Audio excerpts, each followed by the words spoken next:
Hey guys, Luke Scheckman here, Team Exos, with a 5 minute mindset piece.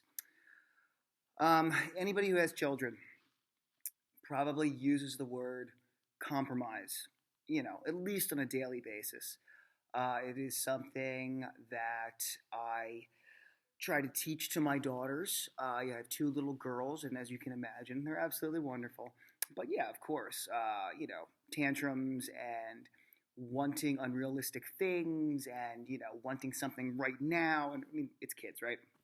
So we learn to compromise. And I say, okay, well, listen, you know, I'm going to go this far with it, but you have to come back and meet me halfway. And we all know how compromise goes.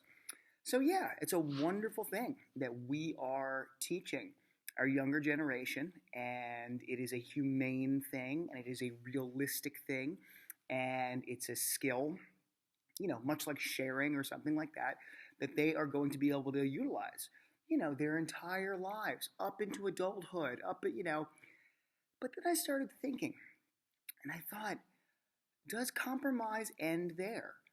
And in a lot of senses, it does. I tried to think of environments that I am into, that I'm within as an adult, and yeah, instances that are put before me, interactions, communication. And in this day and age, it really feels like we are told not to compromise anymore. And to compromise is weak. And if you give a little bit, that person is walking all over you. There's no two winners. There's only one. Um, I was really trying to think about what circumstance, in a business sense, we are told, we go into negotiations or when we go into interviews or when we go to, no, you hold the line. You hold for what you need. Think about politically.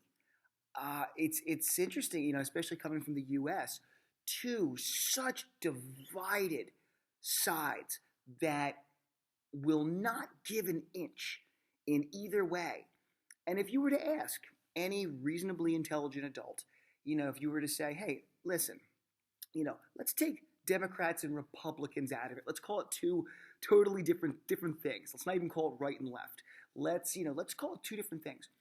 Two different groups.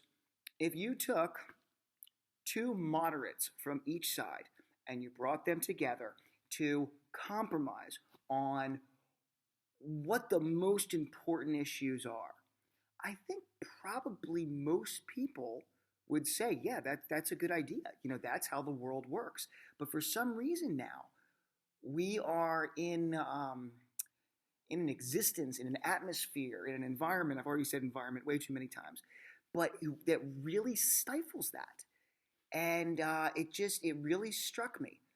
Compromise. One of the main lessons I teach my daughters. I tell them it's good. I tell them it's important. I tell them Poppy does it. You should do it. We meet in the middle. Everything will be happy. It may not be the exact thing you want, but honestly, in life, what is?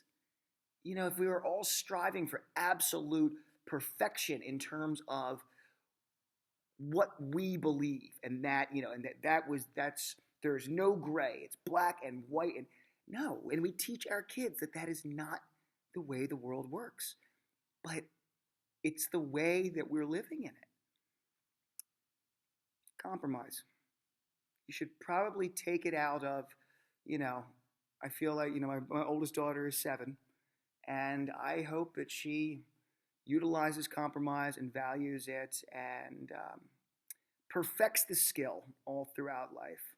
We should all compromise a little bit more and listen to each other. Luke Scheckman, Team Exos.